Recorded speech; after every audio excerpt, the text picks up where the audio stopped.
அஸ்ஸலாமு அலைக்கும் வரஹ்மத்துல்லாஹி வபரகாத்துஹு.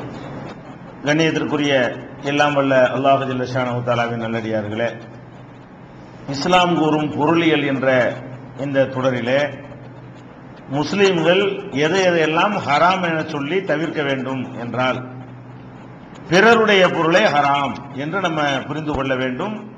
அந்த பிறருடைய பொருள் ஹராம் என்பதில் நிறைய விரிவான விளக்கங்கள் இருக்குது. அது நீங்களே சிந்தித்து பார்த்து முடிவெடுத்துக் கொள்ளலாம். அடுத்ததாக, ஏமாற்றக்கூடிய வகையில் விற்பவனையோ வாங்குபவனையோ ஏமாற்றக்கூடிய வகையில் இருக்கிற எந்த ஒரு வியாபாரமும் அது மார்க்கத்தை ஹராம். ஒரு விதமான வருமானத்தையும் ஒரு முஸ்லிம் ஈட்டக்கூடாது. அப்ப இந்த ஏமாத்துறது பல விதங்களில நபிகள் நாயகம் ஸல்லல்லாஹு அலைஹி வஸல்லம் காலத்தில் இருந்திருக்கிறது. ஒவ்வொரு வகையும் நம்ம தெரிந்து கொண்டு நம்முடைய சமகாலத்தில் என்னென்ன மாதிரியான வியாபாரங்கள் ஏமாற்றக்கூடியதாக அமைந்திருக்கிறது என்பதை நம்ம உரசி பார்க்கலாம். பெருமேல் நபிகள் நாயகம் ஸல்லல்லாஹு அலைஹி வஸல்லம் காலத்தில் பேரிச்ச மரங்களும் திராட்சையும் தான் அந்த பகுதியில் இருந்தது. அப்ப இந்த பேரிச்ச மரங்கள் திராட்சைகளை விற்பனை செய்யும் பொழுது எப்படி விற்பனை செய்வார்கள் கேட்டா, மரத்துல பேரிச்ச மரம் இருக்கும்ல, அந்த மரத்துல அது பிஞ்சாக இருக்கும் பொழுது சின்ன அளவுல லேசாக காய்த்து தொங்கும் பொழுது அதுக்கு ஒரு ரேட்டை பேசி விற்பனை செஞ்சிருவாங்க. அவங்களும் வாங்கிட்டு போயிடுவாங்க. மரத்தை பார்ப்பாங்க, இதுல ஒரு இவ்வளவு இது தேரும், இவ்வளவு இத்தனை கிலோ பேரிச்சம்பழம் வரும்னு சொல்லி ஒரு மதிப்பை போட்டு அது பிஞ்சாக இருக்கிற நேரத்தில் நினைஞ்சிருவாங்க. அவங்க நெருக்கடியா இருப்பாங்க. விவசாயிகள் கஷ்டத்தில் இருப்பாங்க, வியாபாரிகள் காசு வச்சிட்டு இருப்பாங்க. இவங்களுக்கு பணம் உடனே தேவை. அதுக்காக என்ன செய்வாங்க, இது உற்பத்தி ஆகி வர்ற வரைக்கும் காத்துட்டு இருக்க முடியும். 3 மாசம் 4 மாசம் ஆகும். அதனால அந்த கண்டிஷனை வச்சு என்ன செய்வாங்க, விற்பனை பண்ணுவாங்க. விற்பனை பண்ணா என்ன செய்யறதுன்னு கேட்டா, விற்பனை பண்ணலாம், தப்பு கிடையாது. மரத்துல என்ன பிஞ்ச கூட விற்பனை செய்யலாம். பிஞ்சிக்கு பிஞ்சுடைய காசை வாங்கி விற்பனை செய்யலாம். அந்த பிஞ்சை சில விஷயங்களுக்கு தேவைப்படும். அந்த பிஞ்சு ஒரு உரமாகவோ மாட்டுக்கு தீவனமாகவோ வேற எதுக்காக வேண்டி பிஞ்சை வித்தா தப்பு கிடையாது. அதை எப்படி விற்பாங்கன்னு கேட்டா, காட்டுறது பிஞ்சை காட்டி ரூபாய் வாங்கிக்கிறது. அதை அவன் உடனே பறிச்சுட்டு போக மாட்டான். நம்ம மரத்துல இருந்து அது ஒரிஜினல், அது முத்தி கனி பக்குவம் அடையும்ல, 3 மாசத்துக்கு பிறகு எடுத்துக்கிறோம். அப்ப இதெல்லாம் ஏமாத்துறது வருது. பிஞ்சு விற்கிறது மார்க்கம் தப்பு இல்ல. பிஞ்சை விற்கலாம், காய விற்கலாம், இலைய விற்கலாம், செடியை விற்கலாம், கொடியை விற்கலாம், எதை வேண்டாலும் விற்கலாம். வித்தா என்ன, எப்படி விற்கணும், காசை தர்றியா இந்த எடுத்துட்டு போ, இப்ப என்ன மாதிரி இருக்கு அதோட எடுத்துட்டு போ அப்படின்னு வித்தால் அதுல எந்த ஏமாற்றமும் கிடையாது. இந்த பொருளுக்கு என்ன விலைன்னு வித்துறான். இவன் எப்படி விற்கிறான்னு கேட்டா, இந்த பிஞ்சை பார்த்துட்டீங்கள, இது பெருசா போகும்ல, அது இவ்வளவு வரும்ல, அது ரூபாய்த்தா அப்படின்னு வாங்குவான். வாங்கினா ஒண்ணு இவன் ஏமாறுவான், இல்ல அவன் ஏமாந்துருவான். ரிசல்ட் வரக்கூடிய நேரத்தில் ஒரு 5 டன் வரும் கணக்கு பண்ணி இவன் ரூபாயை வாங்கி கொடுத்துட்டு போயிருப்பான். 3 டன் ஆயிடுச்சுன்னு வைங்க. அப்ப வியாபாரி வாங்கணும்னு பாதிப்பு, நஷ்டம். இப்ப ஏன்னா 5 டன் காசு கொடுத்துட்டோமே, 3 டன் தான் மதிப்பு தப்பா போயிடுச்சு அப்படிங்கிற மாதிரி அவனுக்கு நஷ்டமாயி போயிடும். அல்லது 10 டன் வந்துருச்சுன்னு வைங்க, இவனுக்கு ஆஹா தப்பு பண்ணிட்டோமே, இன்னும் கொஞ்சம் நாள் ஒரு 3 மாசம் பொறுத்திருந்து வித்திருந்தா 10 டன் வித்திருக்குமே, நம்ம பாட்டுக்கு அவசரப்பட்டு வித்துட்டோமே அப்படின்னு சொல்லி அவன் கஷ்டப்படுவான். அப்ப வியாபாரியும் பாதிக்க கூடாது, வாங்குறவனும் பாதிக்க கூடாது. அப்ப 2 பேரும் பாதிக்க கூடாத வகையில நபிகள் நாயகம் ஸல்லல்லாஹு அலைஹி வஸல்லம் சொல்றாங்க, மரத்தில் இருக்கக்கூடிய அது பேரிச்சம்பழமா இருந்தாலும் திராட்சையா இருந்தாலும் வேற எந்த கனிகளாக இருந்தாலும் அதை நீங்கள் விற்பதாக இருந்தால் அதை தெளிவா அது பழம்னு ஆன பிறகு விற்பனை பண்ணுங்க. பழம்னு ஆன பிறகு ஒரு வாரம் கழிச்சு அது செய்யலாம். எப்படி விற்கலாமா, நல்ல பேரிச்சம்பழம் ஆயிடுச்சு, கணிஞ்சு இன்னைக்கு நாளைக்கு எல்லாம் முடிஞ்சு போச்சு, இனிமே காஞ்சி போற மேட்டர் மட்டும் தான் இருக்கிறது. பேரிச்சம்பழத்தை பொறுத்த வரைக்கும் அது பழுத்து போயிடும். பழுத்த பிறகு அதனுடைய அடுத்த கண்டிஷன் என்ன, அதுல வளர்ச்சி கிடையாது. அதுக்கப்புறம் என்ன செய்யும், மரத்துல கிடந்து அது காயும். புதுசாக ஒரு காய் கூட கூடிராது, ஒரு காய் கூட குறைஞ்சிராது. இருக்கிற ஒரு 1000 பேரிச்சங்காய் பேரிச்சம்பழம் இருந்துச்சுன்னு சொன்னா அது பஜார்லாம் விற்குதுல, அந்த பேரிச்சம்பழம் ஆகுறது வத்திருது. அதுலயே மரத்துல இருந்து என்ன செய்யும், பத்தி சுருங்கி அது மாதிரி பேரிச்சம்பழமா ஆகுது. திராட்சையில நீங்க விளங்கிக்கலாம். திராட்சை பழம் பார்த்துருக்கீங்கல்ல, கிஸ்மிஸ் பார்க்கறது, 2 ஒண்ணுதான். திராட்சை தான் கிஸ்மிஸா மாறுது. அப்ப திராட்சையா இருக்கும், நல்ல உள்ள பெருசா இருக்கிறது, அது சுருங்கி முனியான போயிருது. பேரிச்சம்பழம் நல்ல உள்ள பெருசா தான் இருக்கும். பேரிச்சம்பழம் என்ன செய்யும், ஒரு கொய்யாப்பழ சைஸுக்கு தான் இருக்கும்.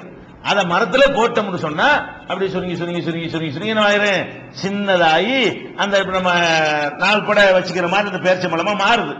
அப்ப நம்ம அந்த பேரிச்சம்பழத்தை விற்கக்கூடிய நேரத்தில் எப்ப நம்ம காசு கொடுத்து வாங்கலாம் விற்கலாம் கேட்டா, நல்லா பழுத்துருச்சு, இனிமே பழுக்கிற மேட்டர் ஒண்ணும் கிடையாது. நல்ல மஞ்சளாகவோ சிகப்பாகவோ மாறிவிட்டது. இனி நெக்ஸ்ட் என்ன, ஒரு பிஞ்சு கூடாது, ஆபத்து கூட வராது. இனிமே அது அழிவுக்கு வேலை இல்லை, இனிமே வத்துறது தான் வேலை, சுருங்கி காஞ்சி போற வேலை தான். அது மரத்துல இருந்து அப்படி விட்டாங்கன்னு நினைக்கிறேன், அப்படியே காஞ்சி போய் பேரிச்சம்பழம் ஒரு வாரம் கழிச்சு எடுத்துக்கிறப்பா, இந்த மரத்துக்கு உள்ள வேலை இப்படி கொண்டு நான் பாதுகாக்க இயலாது, பழமா இருந்து பறிச்சிருக்கணும், அழுகி போயிடும். அது காஞ்சி போன ஒரு பறிச்சு போனதான் நாள் கூட வச்சிருக்கலாம். வருஷ கணக்கில் பேரிச்சம்பழத்தை வச்சிருக்கோம்ல, வேற கொய்யாப்பழத்தை வருஷம் வச்சுக்க முடியுமா? வேற எந்த பழத்தையும் வச்சுக்க, மாம்பழத்தை வச்சுக்க முடியுமா? வருஷ கணக்குல 2 பழத்தை தான் வச்சுக்கலாம். நம்ம நாட்டில் ஒரு பழம் இருக்கு, அதையும் வச்சுக்கலாம். புளி, புளி இந்தியாவுடைய பேரிச்சம் தான் சொல்றான். புளிக்கு பேர் என்ன? தமருல் ஹிந்துன்னு சொல்லுவான். இந்தியா தாமர் ஹிந்து இங்கிலீஷ்ல மாத்தி விட்டாங்க. அப்ப தமருல் ஹிந்துன்னு சொல்லக்கூடிய இந்தியாவின் பேரிச்சம்பழம் சொல்லக்கூடிய புளியையும் பேரிச்சம்பழத்தையும் திராட்சை மட்டும்தான் காய வச்சு பழமா யூஸ் பண்ணிக்க முடியும். வேற எந்த பழத்தையும் இந்த நவீன காலத்துல பதப்படுத்தி வைக்கலாம். இயற்கையாக பழமாக வச்சுக்கிறதா இருந்தா இந்த 3 தான் அழுகி போகாது. அது பேரிச்சம் பழமாவும் இருக்கு, 5 வருஷம் வச்சாலும் அழுகியும் போகாது. அது கொய்யா பழமாவும் இருந்து 3 வருஷத்துக்கு வச்சுக்க முடியுமா? 3 நாளைக்கு வச்சுக்க முடியுமா? பழம்னு அழுகி தான் போயிடும். அப்ப அழுகி போகாத ஒரு நிலை அது அடைய வேண்டி இருக்கிறதுனால பழுத்தவனு விற்கலாம், மரத்துல போட்டு விற்கலாம். நல்ல விளைக்கணும். எப்ப விற்கணும்? மரத்துல உள்ளதுக்கு நம்ம விலை பேசுவதாக இருந்தால் பிஞ்சாக வைத்துக் கொண்டு இது நாளைக்கு பழுக்கும்ல அந்த ரேட்டுக்கு வித்திடக்கூடாது. பிஞ்சாக வச்சுக்கிட்டு பழுத்து உற்பத்தியா பெருசாகுமே அதுக்கு ரேட்டு போடக்கூடாது. பிஞ்சு விற்கலாம். நல்லா புரிஞ்சுக்கிட்டு வித்தியாசம் வாங்கிட்டீங்களா? பிஞ்சு பிஞ்சா இருக்கு, இந்த பிஞ்சு தான் எனக்கு வேணும். மாமரம் வச்சுக்கிறோம், இவ்வளவு சின்ன சின்னதா இருக்குது, இதுதான் எனக்கு தேவையே. வடு மாங்காய் போடுறதுக்கு எனக்கு தேவை, பெரிய மாம்பழம் வேண்டியது இல்ல, இப்பவே காசை தர்றேன், இப்பவே நான் பறிச்சுக்கிறேன்னு சொன்னா நீங்க பிஞ்ச கூட வைக்கலாம், காய கூட வைக்கலாம், என்ன மாதிரி வேண்டுமானாலும் வித்துக்கலாம், தப்பு கிடையாது. ஆனா எப்படி விற்க கூடாது? பிஞ்ச காட்டிட்டு ரூபாயை வாங்கிட்டு இந்த பிஞ்சு நான் ஒரு 6 மாசம் கழிச்சு பெருசா போகும்ல, அப்ப நான் எடுத்துக்கிறேன், ரூபாய் எப்ப எப்படி அப்படின்னு விற்கிறதுக்கு பாருங்களேன். இது ரசூல் ஸல்லல்லாஹு அலைஹி வஸல்லம் அவர்கள் தடுக்கிறாங்க. எப்படி தடுக்கிறாங்க? நஹா ரசூலுல்லாஹி ஸல்லல்லாஹு அலைஹி வஸல்லம் அன் பை ஸமரத்தி, அதாவது கனிகளை விற்கக்கூடாது என்று தடுத்தார்கள். ஹத்தா யபுதுவ ஸலாஹுஹா, அது எல்லா விதமான இடர்களில் இருந்தும் மீண்டு விட்ட நிலையை அடையும் வரை, அதாவது பழுக்கிற வரைக்கும் அர்த்தம். பூவா இருந்தா கொட்டி போயிடும், பிஞ்சா இருந்தா காஞ்சி போயிடும், கண்ணிஞ்சிருச்சுன்னா அதுக்கப்புறம் ஒண்ணும் இல்லை, அது காயறது மட்டும்தான் மிச்சமா இருக்கிறது. அந்த ஸ்டேஜ் அடைகிற வரைக்கும் எந்த கனிகளையும் விற்கக்கூடாது. அணில் நகீலி, பேரிச்சம்பழங்களை விற்பதாக இருந்தால் ஹத்தா யஹ்மார்ர, அது சிவக்கிற வரை, அவ் எஸ்வர்ற, மஞ்சள் ஆகுற வரை. மஞ்சள்ங்கிறது ஒரு ஸ்டேஜ், மஞ்சளுக்கு அடுத்த ஸ்டேஜ் சிவப்பு, அதுக்கப்புறம் காஞ்சி போற ஸ்டேஜ். மஞ்சள் கலருக்கு வந்துட்டாலும் இனிமே அதுல வேலை இல்லை, இனிமே அது வீணா போவாது, அதுக்கு மதிப்பு போட்டு வாங்கிக்கலாம். அப்ப மஞ்சேர்னு நல்லா காய்ச்சி பழுக்கிறதுக்கு முந்தின ஸ்டேஜ்ல இருக்கிறது. அப்ப நம்ம போய் என்ன செய்யலாம்? எத்தனை மரப்பா இருக்கு, இவ்வளவு இருக்கா, இவ்வளவு தேரும், இந்த ரூபாய் எப்படி நான் எடுத்துக்கிறேன், காஞ்சவன அடுத்த மாசம் எடுத்துக்கிறேன், அடுத்த வாரம் எடுத்துக்கிறேன், இது வைக்க. இப்படி மரத்துல போட்டு என்ன செய்யலாம்? விற்கலாம், நஷ்டம் வராது, மதிப்பு கரெக்டா போட்டுடலாம். அது எவ்வளவு டன்னு வரும் மதிப்பீட்டு போடுறானோ அந்த டன்னு கரெக்டா இருக்கும். இப்படி ஏன் இருக்கையில நீங்க மதிப்பு போட்டியல்னு சொன்னா 1000 பிஞ்சுல 500 பிஞ்சு விழுந்துருமே, 1000 பிஞ்சுல 500 பிஞ்சு மறுபடியும் வளர்ச்சி இல்லாம போயிருமே. அது அந்த வளர்ச்சி என்ன வயிறு சாபிமாங்கல்ல, அதாவது அது சின்னது அப்படி சுருங்கியே போயிடும், நறுங்கி போறது. அது வளர்ந்துரும் நினைக்கிறோம். நெல்லு மாதிரி இருக்கு, சில நெல்லை பாத்தீங்கன்னா ஓபன் பண்ணி பார்த்தா உள்ள கொண்டு இருக்காது. நெல்லு மாதிரி இருக்கும், உள்ள அரிசி இருக்கணுமா இல்லையா? சில நெல்லுல அரிசி இருக்கும், சில நெல்ல அரிசி இருக்காது. அந்த மாதிரி பேரிச்சம்பழம் என்ன ஆகும் கேட்டா, பிஞ்சா இருக்கும்போது இதெல்லாம் பேரிச்சம்பழம் ஆயிரும் நம்ம நினைக்குவோம். பாதி தான் பேரிச்சம்பழம் ஆகும், பாதியில ஒண்ணுமே இருக்காது. அது அது காஞ்சி போய் வாயில கடிக்கவே முடியாது, அந்த மாதிரி இதுல சுருங்கி போயிடும். அப்படிலாம் இருக்கிறதுனால இந்த கண்டிஷன்ல உள்ளதை காட்டி அந்த கண்டிஷனுக்கு வாங்கிடக்கூடாது, விற்கவே கூடாதுன்னு தப்பு கிடையாது, விற்கலாம். இந்த பிஞ்சையே எடுத்துட்டு போய் வித்தரலாம். புரியுது? 2 வித்தியாசம் வாங்கிட்டீங்களா? எதை வேண்டாலும் விற்கலாம். அப்ப இத ரசூல் ஸல்லல்லாஹு அலைஹி வஸல்லம் எதனால தடுக்கிறாங்க?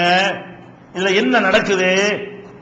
ஒருத்தன் ஏமாத்தப்படுறான், இவன் ஏமாத்தப்படுறான், அவன் ஏமாத்தப்படுறான், ஏமாந்து போறாங்க. வேணும்னு யாரும் ஏமாத்துறது இல்ல, வேணும்னு இல்லாம இருந்தா கூட அது ஏமாத்துறது மார்க்கத்துல. இதுல வச்சுக்கிட்டா ஏமாத்துறான், இல்லாத ஒண்ணு இருக்கிறத சொல்ற மேட்டர்லாம் கிடையாது. மதிப்பீடு தான் இது. 2 பேரும் மதிப்பீடு பண்றான், இவனும் ஒரு மதிப்பு போடுவான், அவனும் ஒரு மதிப்பு போடுவான். ஆனா 2ல எவனாவது ஏமாத்துறான். யாரும் யாரை ஏமாத்த நினைக்காட்டா கூட அதுல ஒருத்தன் ஏமாறுகிறான். ஏமாத்துற யாரும் நினைச்சு ஏமாத்துறது இல்ல, இவனும் கணக்கு தான் போடுறான். இவ்வளவு தேர், அவ்வளவு தேர், இல்ல இவ்வளவு தேராது ஆர்குமெண்ட் எல்லாம் பண்ணி ஒரு முடிவுக்கு வந்துதான் ரேட்டை பேச போறாங்க. ஆனா 2 பொய்யா போயிருமா இல்லையா? சில நேரத்தில் கரெக்டாவும் இருந்துடும், அது ரொம்ப கம்மியா இருக்கும். 5% கரெக்டா அமைஞ்சிடும், வாங்கின ரேட்டுக்கும் வித்த ரேட்டும் கரெக்டா போயிடும்.